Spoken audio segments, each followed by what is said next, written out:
My name is Roger. I'm 63 years old. 3 weeks ago, I overheard my daughter-in-law Bella telling a friend on the phone that she had already found a buyer willing to pay $4.5 million from my family's 300-acre farm, and that she was planning to convince my son I needed to be placed in an assisted living facility so the sale could happen while I was still alive to sign nothing at all.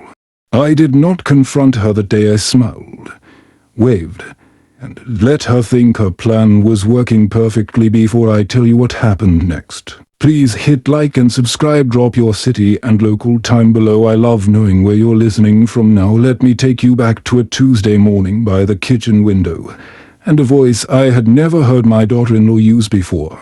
This land has belonged to my family since 1892. When my great-grandfather first bought it, I raised my son Walter here alone after his mother died, teaching him to ride a horse, fix a tractor, and understand that land is not property. It is responsibility passed down through generations.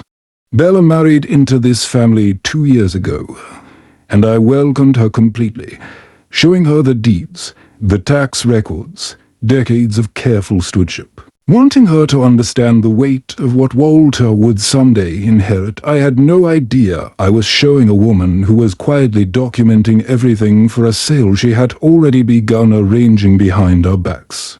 Coming back from the barn that Tuesday, I heard Bella's voice through the kitchen window, cold and calculating in a way I had never heard directed at anyone in our family. The old man won't be around forever. She was saying this place is sitting on a gold mine. She had already found a buyer, $4.5 million, and a plan to convince Walter I needed assisted living, using $28,000 of hidden credit card debt as a real motivation.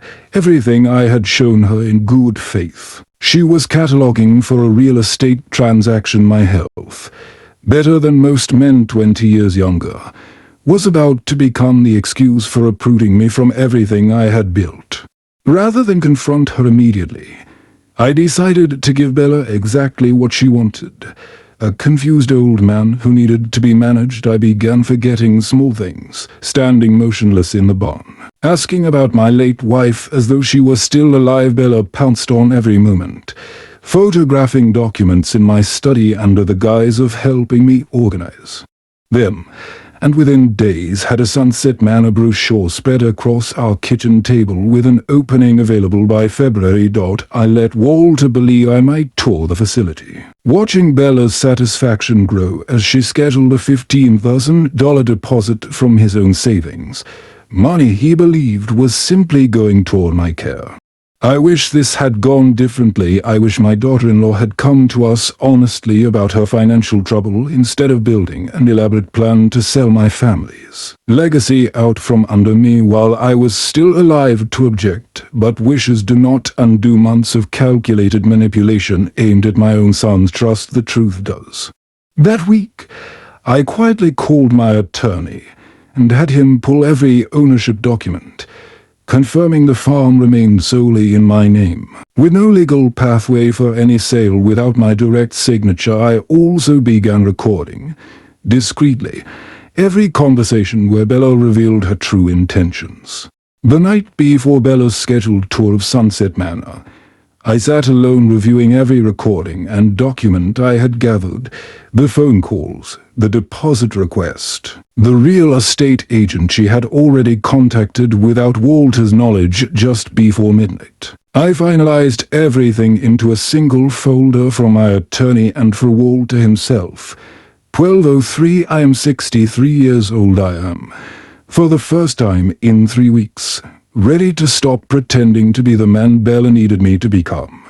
The next morning, I sat Walter down alone and played him the recordings, his wife's own voice detailing the beer, the hidden debt, the plan to convince him I was declining specifically so the sale could proceed. I watched my son's face move through every stage of understanding exactly how fairly he had been managed.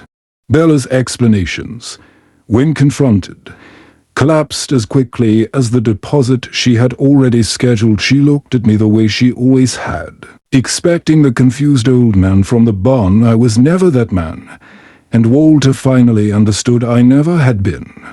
I built this life believing land is not property but legacy, something you protect quietly, patiently. For the people who come after you, I always thought that lesson applied only to the soil itself. I understand now it protects the people who work it just as completely.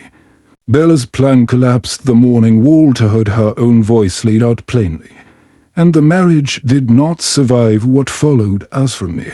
The farm remains exactly where it belongs, in my name, in my family, for however many more mornings I have left to walk it. I think about that kitchen window every time I pass it now, and I think the quietest response is sometimes the loudest lesson a person will ever learn. If you have ever had to let someone believe they were winning long enough to learn the whole truth. I want to hear your story. Tell me in the comments, and if this one moved you, subscribe to Dad's Revenge Tales. There is more where this came from.